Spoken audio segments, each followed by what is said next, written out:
Salutaters, my potats, it is I, Rave, and I am back with another episode of Read with Rave, a series in which I read books or short stories written by myself or by some of my friends. A couple of small disclaimers. Disclaimer number 1, I have already gotten permission from my friends to read their books or short stories so as to avoid copyright. That being said, I will have links to their social media down in the description below. Disclaimer number 2, these books and short stories are not meant for children. The average audience is teens or young adults, so if you are a young child, please jump off this video and return when I have gaming or art videos. Today, I will be reading The Crossroads Planet, Book 1 of the Crossroads series by Robert Field. Chapter 15. Snow lay a foot deep on the campus when Crystal awoke in the morning. Cold air filled the apartment, so Crystal started a fire with a few logs in the bedroom fireplace. She drew on spirit energy to rid herself of the sickness that she felt, evidently from the wine. She rose, dressed, and went to the kitchen to prepare tea for herself, and went into the study to drink it. She lit a fire there also and opened a book to work on one of the reading assignments while she sipped her tea.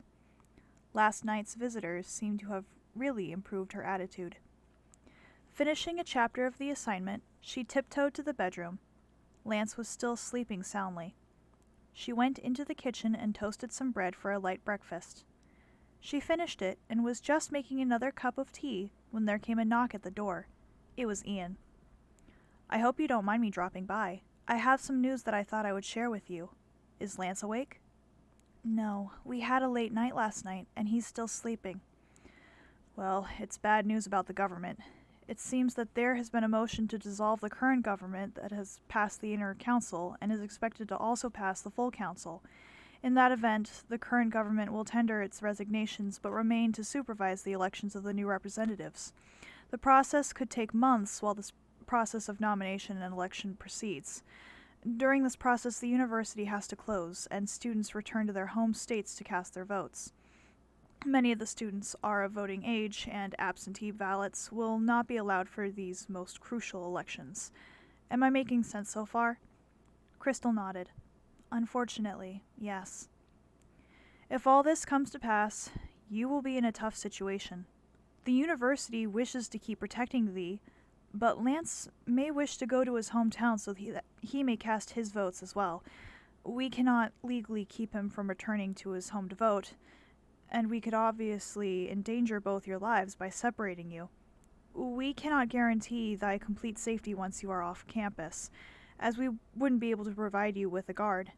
Thee and Lance will have to come to a decision. In general, students will not be allowed to remain on campus while the school is closed, but it has been decided to offer possibility to thee. Again, it is a choice that you and Lance must make." Crystal nodded. "I'll let him know, and we'll be sure to discuss it." "Good. Now, if thee'll excuse me, I have other things to attend to." Crystal returned to her studies and completed another chapter of reading before Lance finally emerged from the bedroom. "Good morning, my lover," she called out to him. There was no answer except a groan. Crystal went to join Lance, who was in the bathroom searching among the herbs. "Lance, come here," she said to him, and put her arms around him. She summoned the healing energies as she had done for herself earlier, but extended their influence to encompass Lance as well. In a moment he looked much better. "Crystal, does thee realize how wonderful I suddenly feel? Whatever thee just did, thank thee. Thee is learning more of thy powers every day. Does thee realize it?" I realized that once I had been shown that I could see and manipulate the threads of spirit energy, and how much power is available in them, that in time I would learn quite a lot. I can see the spirit winds without any trouble. I do not seem to have all that much trouble manipulating them.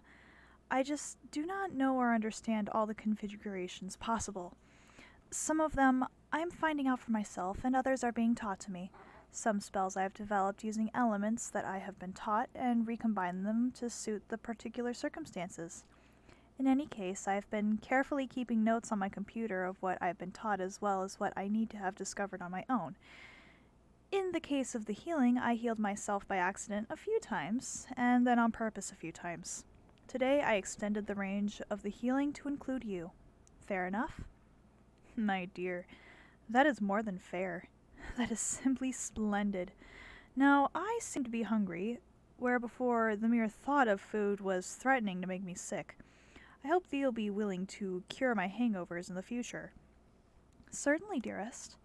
I only had a light breakfast earlier. I wanted to be able to have a proper breakfast with you when you awoke, but I also wanted to let you sleep as long as possible. Crystal led the way to the kitchen, where she prepared a large breakfast for the two of them. Oh, by the way, the proctor came by while you were still sleeping. He had some bad news about the government. She quickly recapped the proctor's statements. So you have the choice of going home in the event elections are scheduled. I'll go, but only to get away from here for a while. I was hoping thee'd say that. I'd love to meet thy parents and see thy hometown. 'Tisn't much, really. Just another mining town up north. Thee's seen the land up there. Yes, I have, and I think it's all beautiful, Crystal said with a sigh. You'll go, won't you? Yes, my lover, for you I certainly would. Good. At least that's settled. One of us can tell Ian next time we see him. Have you seen the snow outside? Yes, it's about normal for this time of year. Crews will be out clearing paths in the snow soon, using both magical and mechanical means. In some cases, magic heat is used to melt the snow, and where heat cannot be tolerated by whatever the snow is on, then more conventional means are used. At that point, there was a knock on the door, and a messenger brought a note from Mary indicating that several masters had scheduled times during the day for tutoring. Lance and Crystal would have separate sessions with separate masters. That evening, the invited guests were Carol and Amanda. This occasion was not of the same order as last night's party. The four of them sat around drinking hot beverages and sharing polite conversation.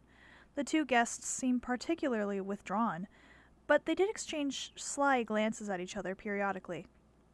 The topic of the evening's conversation rather centered around the impending breakup of the current government, news of which was all over campus, and a lot of talk and rumors as well. At the moment, Carol was talking. Frankly, I find the whole situation rather upsetting. Thee and Lance will stay together, of course, but Amanda and I will go home to different provinces, for we both intend to cast our votes in the elections. It's too much important to leave it up to others to decide. She and I have roomed together for the past 2 quarters, and we were lovers before that even. Don't look so shocked, Crystal. A good many people on campus know about our relationship. And anyway, usually one can't spend a term on campus without knowing all the social details, who is seeing whom, and so forth. Amanda has an inner strength, and she's the quiet sort. I find that particularly comforting. To know that we will be separated for several months is not particularly comforting. I really didn't know, Carol. I don't know what to say. Are there any rights for couples here? The university gives rights to all couples and does not discriminate. The rest of the planet is different. Officially, there is no discrimination, but then again, only heterosexual marriages are permitted. One of us will have to change residence, and that means breaking ties with family and friends in the home province. I guess thee having been swept up in the college means that thee's really only seen the university side of things. Well, I wish more people would see it as well. As is, the planet has recreated an ancient Earth society and kept many of the original prejudices as well. Crystal nodded. I wish there was something I could do to help you two. You are nice people, and I don't wish to see you hurt. Amanda, you're just sitting quietly over there absorbing tea. How does all this affect you? Amanda responded in a small voice, rather shyly and haltingly at first. I do find it important to go home and vote. I realize that the gravity of the issue precludes the use of absentee ballots. I live in a rather distant province. It may take me a long time to get home, especially if I try to avoid areas of evil forces. Normally, I would take the transport across the desert to the capital city and then westward up into the southern mountains where my hometown is. I live in a high mountain plateau, not as high as Landing, more equatorial.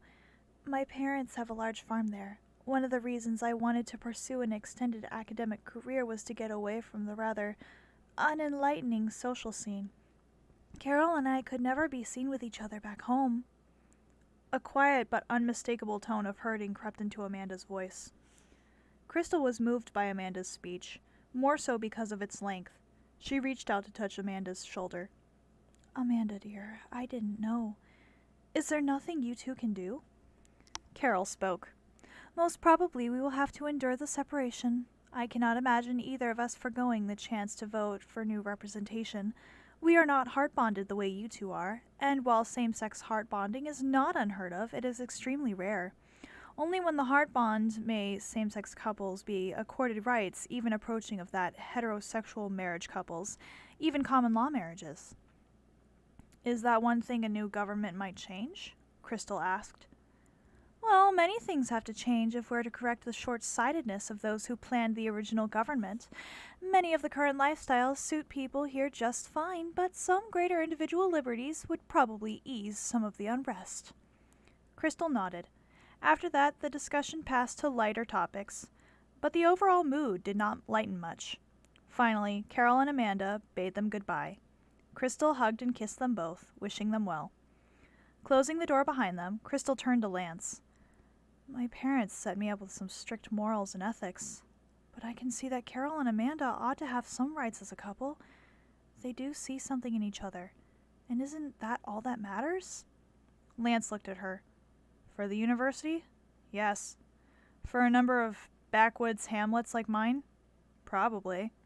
For the current planetary government? No. For the future, one cannot say. They seem perfectly happy together to me. One morning, during the next week, a note from Lace was delivered to them, saying that she had some time in the afternoon. That afternoon, Lace arrived when Lance was having a tutoring session in the rooms of one of the masters. Crystal, dear, good to see thee again. I'd like to start by telling thee that what I showed thee the other night was really the merest fraction of the range of treatment that is possible with my talent. Thee was already relaxed from the wine, so it was easy to read thy condition and give thee some healing emotions. Today I'd like to give thee a more comprehensive treatment, go deeper into some of thy troubling emotions, and see if I can't help thee in a number of ways. Crystal nodded. Does this take energy out of you? Lace nodded. If you like, I can try to provide you with some extra energy after you're through. I have only done it with Lance, though. I'm not sure how it would work for someone who's not bonded to me, but I can summon spirit energy when I want to. Lace smiled. We'll see about that. If thee can't, don't worry about it. This is between friends, and I do want to help thee. Lie down on that nice big bed of thine. Usually I'm doing this on one of the smaller beds over at Students' Court. They proceeded to the bedroom, and Crystal lay down on her stomach in the middle of the bed. First, I'm just going to get a complete reading of thy aura, looking for manifestations of emotional distress. Distress can manifest itself in any portion of the aura over any portion of the body. I'll also be emitting a general field of energy to help thee relax. Relaxation is a major part of the therapy. Suiting her actions to her words, Lace held her hands near her feet, barely an inch from the skin. She felt a gentle tingle in her feet under where Lace's hands were. Ever so slowly, Lace moved her hands around, over every portion of her feet except what lay directly on the bed, and then continued in that fashion, up each leg in turn. As Lace progressed, so did the tingle, and where Lace had been, her muscles were relaxed. Every nerve ending tingled, every muscle relaxed. At last, Lace finished with her head, and ordered her to turn over so her front side could be done, too. Eventually, Crystal was in a state of perfect relaxation, and yet, oddly enough, she was perfectly alert. Indeed, her senses were oddly sharpened. Lace paused. I've got the reading of thy aura now. It's more or less as I expected. I'll need to instill the therapeutic emotions along most of thy sensory channels. Not all of the instilling process is directly detectable by the patient, but heightened physical sensations will be felt. Thee will probably also feel some, sensual or sexual sensations as well. It's not only normal, but in most cases necessary, since the sexual channels are as important as any. One more thing. I need to be touching thy skin to do this. All of thy skin. So could thee undress, please?" Crystal might ordinarily have become extremely embarrassed at this request, but the relaxation seemed to have relaxed part of her mind as well. She slowly sat up. "My initial treatment has fully opened up thy sensory channels. The relaxation will not be affected now. Thee may sit up and move about as thee pleases while thee gets ready." Eventually, Crystal lay on her stomach and was ready for Lace's next stage of therapy. It was essentially a repeat of the first stage, only Lace's hands lightly touched Crystal's skin as she moved about them. Crystal could indeed feel something, every one of the individual downy hairs on her body being gently stroked by the passage of Lace's hands. Backside proceeded to the front side, and the therapy continued. Lace left no patch of skin untouched. Many different sensations passed through her, some sensual and sexual, as Lace had indicated. Eventually, Lace finished, exactly at the top of her head. She lay in a total state of relaxation and alertness after the first pass, but now in addition to the tingling, a multitude of other sensations resided everywhere within her. "How does thee feel now?" asked Lace. "Oh, Lace, I do feel wonderful now. But tell me, is it going to stay this way, or do all these sensations pass?" "Well, the sensations do pass in time. There's one more treatment which I can do, which often serves as well as a accumulation to the exercises. I hope it doesn't embarrass you, but all who I've treated have enthusiastically agreed that it provided an ideal finishing touch. I've treated both sexes to it. But before we get to that, does thee think thee can supply me with some spirit energy?" Crystal was only too willing to oblige. She summoned up a quaint spirit energy and directed it towards Lace. In so doing, she noticed how much energy Lace had depleted. The energies were quickly absorbed by Lace, and she gave a sigh of relief as her cheeks, which had been slightly pale, returned to their normal shade. "My dear Crystal, I am simply amazed at the amounts of power that thee can move about. Now, if thee's game, for the final therapy." Lace stopped by a couple days later to give Lance his promised treatment as well. Lance had heard details of the technique explained during a lecture and was full of questions. "So you send healing energies and emotions into all the different sensory channels?" "That's right, Lance. That's in order to be able to affect as many of the nerve centers of the brain as possible. I also apply some direct stimulation to the cranium, but actually that is of lesser value than the stimulation applied elsewhere and merely fills in the gaps, so to speak. All in all, the technique is remarkably thorough in its adjustment of a person's attitude." "This includes, of course, the sexual channels, right? I mean, I've heard as much, but how important to the total therapy is it?" "Yes, and you needn't worry. I do a most thorough job of stimulating the sexual channels. It's actually a vital part of therapy, since sexual tensions account for half or more of a person's total attitude, usually. I always finish with a love-making session as a conclusion of the treatment." "Does it amount to being unfaithful, in your opinion?" Lance's face was actually turning red. "My dear Lance, I view this strictly as therapy. How one gets one's therapy is one's own business and does not constitute unfaithfulness unless one uses it as a substitute for one's other lover. In my opinion, faithfulness consists not so much of abstaining from all others as never forgetting one's primary lover, who is trying to be faithful to. This argument has been debated in the discussion groups as well, and seems to be fairly sound. One might even maintain faithfulness to several lovers, as long as one had the time to satisfy them all, and never had to refuse them ought to be commitment to another. It gets tricky, but it's possible. It's easier if the multiple lovers are all good friends. I offer it as an option, and so far nobody has refused it. Furthermore, I don't view any interaction between you and I as meaning that we've become lovers, unless both you and I agree on it, and I would certainly never impose unless you and Crystal agreed as well." "Even if Crystal has accepted this final treatment?" "Lance, I must tell you now that I try not to discuss another's treatment unless I've been given explicit permission to do so, and even then I'm reticent.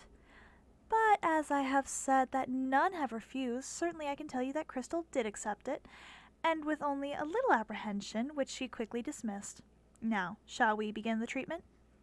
Once Lance's embarrassment had subsided, another familiar condition presented itself. Lace just smiled as she looked at the bulge.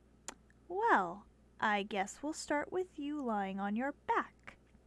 As she commenced the relaxation phase, Lance found that he did indeed relax completely. Even the bulge subsided, and did not reappear until well into the second phase when she stimulated that region. The third phase was wonderful. That evening, Lance and Crystal were discussing their feelings about Lace's treatment now that they had a common frame of reference. They were in the dream glade, where they could discuss without embarrassment, and they had a far-reaching discussion of all the different ramifications of the things that Lace had said to Bruce about faithfulness.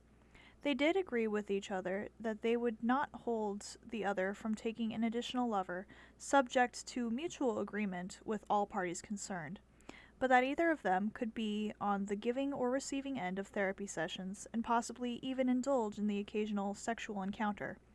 Both agreed that neither was likely to have such an encounter, but promised to be discreet and truthful about such encounters should they occur.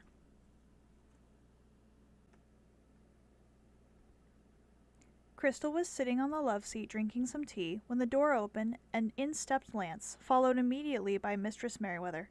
"Hello, Crystal." She sat down in one of the wing chairs, and Lance joined Crystal. "I have critical news for thee. As we had feared, the Planetary Council has gone ahead and resigned. A series of planet-wide elections are to be scheduled, and as soon as the general public has adequate time to return to their hometowns. The elections will succeed each other in the time that it takes to count the ballots from the previous elections. Lance, am I correct in understanding that thee wishes to return home to cast thy vote as well?" "Yes, Mary, I do." "I rather expected thee would. Frankly, Ian is more worried about ye two than I am. The two of ye together will most likely take very good care of yourselves. Ye may borrow horses and have an escort as far as the training outpost, but after that ye will have to be on your own." "Well, that's not too much of a problem," said Lance. "Getting over the pass will be the hardest part. After that, I imagine we will generally be able to find our way." "Furthermore," put in Crystal, "it just so happens that I have some backcountry gear of my own." "Very good, my dears. I think I'll be able to see to it that you are issued with some additional supplies." Lance and Crystal waved to the escort as it disappeared back up the road to the pass and the training camp, leading two horses. They had spent the night at the camp, organizing their packs, and ridden out to the trailhead this morning. The factotum had generously allowed them to ride several hours down the road to be down off of the pass and onto what passed for level in the northern valley. They stood there, shouldering their packs, and standing on the packed snow covering the road. They were well dressed against the cold, and Crystal had summoned some energy to keep them further warmed. Crystal turned to Lance. "Suppose I invoke a levitation spell so we don't have to walk? I've figured out how to invoke one so it doesn't involve a continuous energy drain." Lance nodded, and she made her preparations. First, she acquired more than the ordinary minimum of energy required for a short-term levitation spell. Then she arranged the lines of the force in a grid on which they could sit and rest their packs. Finally, she brought in an additional filament of spirit energy which served as a lock on the entire spell. They set their packs on the grid, and then sat down themselves. The grid gave gently under their weight, enough to make a soft, comfortable seating. Crystal set the whole thing moving down the road, and then got a snack out of one of the packs to make up for the energy used in the initial spell. They cruised along quietly and comfortably, albeit somewhat chilly since she had cancelled the warming spell in order to begin the levitation. Crystal didn't dare push the speed much faster than a fast canter, because the spell threatened to become unstable, and also she didn't want them to become too badly hurt if the spell suddenly failed. Nightfall found them several ridges to the north and approaching the middle of the northern valley. They set up camp. Crystal provided the heat for cooking and ate a large share of the result. After dinner, they lay together in the tent. "We should be less than a day away from the ore processing plant. That's located in a village roughly at the center of the northern valley. Before we get there, we ought to meet up with someone who can give us a ride the rest of the way into town, and from there we can get a ride up to my home. Thee shouldn't have to carry us all the way. Thee deserves a chance to rest before we get to my parents' house." True to Lance's predictions, after an hour they spied a cart coming down from a side road. Lance and Crystal alit from the energy grid, and she dismissed the spell. They proceeded on foot until the cart caught up to them, at which point Lance arranged for a lift into town. The town itself was dominated by the ore processing plant. Most of the rare ores were processed here and then carted to landing for off-planet export. It's not very busy in the winter time like this, but come summertime it's swarming around here. Lance spoke to someone at the plant, and before long they were seated on a wagon headed into some low hills where Lance's home was. The wagon stopped at a tiny green surrounded by a tavern and a small number of stores. Shouldering their packs one last time, they crossed the green in the last fading light, and Lance led the way to a small house a little way back from the square. It sat in the midst of a cluster of outbuildings, with its roof steeply pitched to shed the snow, and a number of gables from which the windows of the attic rooms peeked. Lance walked right up to the front door and opened it, revealing a room no bigger than a closet, with another door immediately opposite. Along the walls, coats hung from pegs and boots lined both side walls. Lance carefully closed the outer door and then knocked firmly on the inner door. After a moment the door was opened. A short woman with plump cheeks and curly gray hair stood holding the door. She peered into the vestibule. "Son, these come home!" She turned to shout to the rest of the household. "It's Lance! Lance has come home!" She turned back to Lance and embraced him tightly, as family members began converging. "Lance, dear, I see you brought a guest. Who's the girl, dear?" Lance broke from the embrace and pulled Crystal to his side. "Mother, meet Crystal." Crystal looked carefully at Lance's mother. "Hello, ma'am." She greeted his mother carefully. Lance's mother bustled about, helping them get their packs and coats off and installing them in the chairs near the stove. "Well, son, what brings you home this time?" "Mother, haven't you heard about the elections for the new government? School is closed so students can go home and vote." "Oh, dear, I hadn't heard it. Is it serious?" "Depends on who you listen to. I should have known that the news wouldn't make it this far, in fact." "Well, son, you can tell me more about it when you've rested and eaten some. Father's up at the pits, shoring up one of the new runs we're going to be working on starting next spring. He's got a lot of work to do between now and then." "How long are you here for?" "It all depends on the elections. Possibly several months. There will be 2 or more elections. First, there will be a poll to nominate candidates from our local area. Then there will be a poll to select among the nominees. Possibly there might be an additional poll to choose between the most popular candidates if there isn't a clear victory. In any case, school won't reopen until all elections for the new council are complete planet-wide." "Oh, my. I see. Crystal, you'll be staying during the elections, too?" Crystal flushed a little. "Yes, ma'am. There's something we should tell you. We've an announcement to make." She turned and looked hard at Lance. "Yes, Mother. Well, she and I have formed a heart bond between us. We will be together for the rest of our lives." "Son, that's good news. So you finally decided to settle down?" Well, I don't know about settling down just yet, but I have certainly found the right girl." "I must admit that's the first time I've heard it from your lips, although it certainly isn't the first girl you've brought home." She paused. "Forgive me, Crystal, dear, but I worried for so long that Lance would never find a bride." "Certainly, ma'am. You can rest assured that we will never be parted." "Well, why don't you two go get settled, then? Father will be down from the pit soon, and we can have dinner." Lance led Crystal up a steep flight of stairs to the tiny upstairs hallway with a number of doors off of it. Through a partially open doors, she could see bedrooms. Lance led her into one of them. At the back of the house, through the dormers, it had a view looking up at some rugged hills. They set their packs down, and Crystal sat on the bed. The sloped ceiling made the room decidedly cozy, but the space was efficiently partitioned and used. "What a nice place you've got here. I do hope your mother will be convinced of our sincerity before long. I also hope she won't mind us sharing a room." "It isn't my first time I've brought a girl home and she's stayed in my room. It'll be the first time, though, that the girl hasn't gotten fed up and left." He laughed. "I don't think Mother realizes that we're serious, and I can't blame her. At least, they do try to behave as if each girl is going to be the one, as they put it."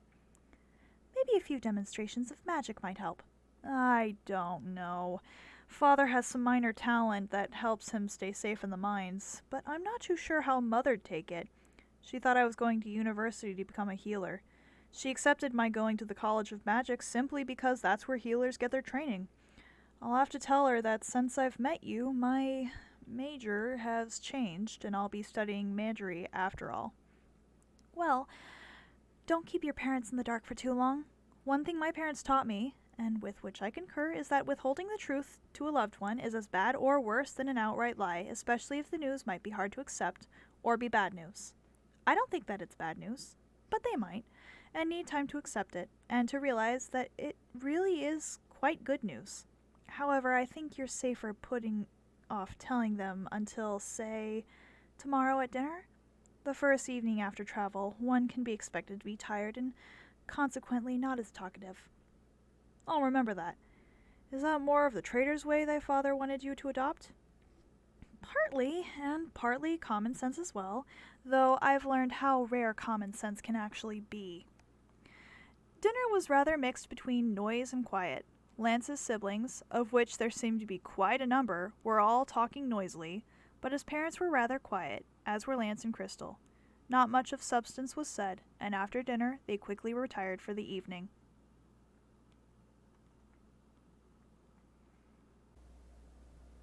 Thank you for joining today's episode of Read with Rave. I apologize for my stumbling, but I'm working on reading better, so I appreciate your patience. If you liked, please like, comment down below if you want me to do more of these, subscribe to my channel if you haven't already, and don't forget to splash the bell icon so you never miss another video, and I will catch you all on the next wave. Bye!